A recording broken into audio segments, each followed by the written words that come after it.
ಅನುದಾನ ವಿವಾದ, ಸಿದ್ದರಾಮಯ್ಯ ಸ್ಪಷ್ಟನೆ. ಸಿದ್ದರಾಮಯ್ಯರ ಅಸಲಿ ಸತ್ಯ ಏನು? ಅನುದಾನ ಹಂಚಿಕೆ ಸಿದ್ದು ಹೇಳಿದ್ದೇನು? ಮಾಜಿ ಸಿಎಂ ಸಿದ್ದರಾಮಯ್ಯ ಅವರ ಅವಧಿಯಲ್ಲಿ ಹಿಂದುಳಿದ ವರ್ಗಗಳ ಸಂಘಟನೆಗಳಿಗೆ ಕೋಟಿ ಕೋಟಿ ಅನುದಾನ ನೀಡಲಾಗಿದೆ. ಅದರಲ್ಲೂ ಕುರುಬ ಸಮುದಾಯದ ಸಂಘಟನೆಗಳಿಗೆ ಹೆಚ್ಚಿನ ಅನುದಾನ ನೀಡಲಾಗಿದೆ ಎಂಬ ವಿಚಾರ ವಿವಾದಕ್ಕೆ ಕಾರಣವಾಗಿತ್ತು. ಆದರೆ ಈ ಬಗ್ಗೆ ಮಾಜಿ ಸಿಎಂ ಸಿದ್ದರಾಮಯ್ಯ ಅವರು ಸ್ವತಃ ಸ್ಪಷ್ಟನೆ ನೀಡಿದ್ದಾರೆ. ಯಾವ ರೀತಿಯಲ್ಲಿ ಅನುದಾನ ನೀಡಲಾಗಿದೆ ಎಂಬ ಬಗ್ಗೆ ವಿವರವನ್ನು ಅವರು ನೀಡಿದ್ದಾರೆ.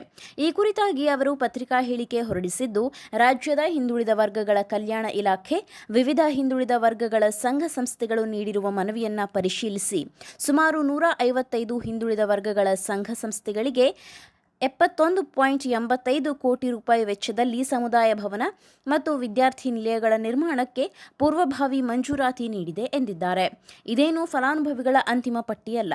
ಬೇರೆ ಬೇರೆ ಹಿಂದುಳಿದ ಜಾತಿಗಳು ನೀಡಿರುವ ಮನವಿಗಳನ್ನು ಕೂಡ ಪರಿಶೀಲಿಸಿ ಅವುಗಳಿಗೆ ಮುಂದಿನ ದಿನಗಳಲ್ಲಿ ಅನುದಾನವನ್ನು ಬಿಡುಗಡೆ ಮಾಡಲಾಗುವುದು.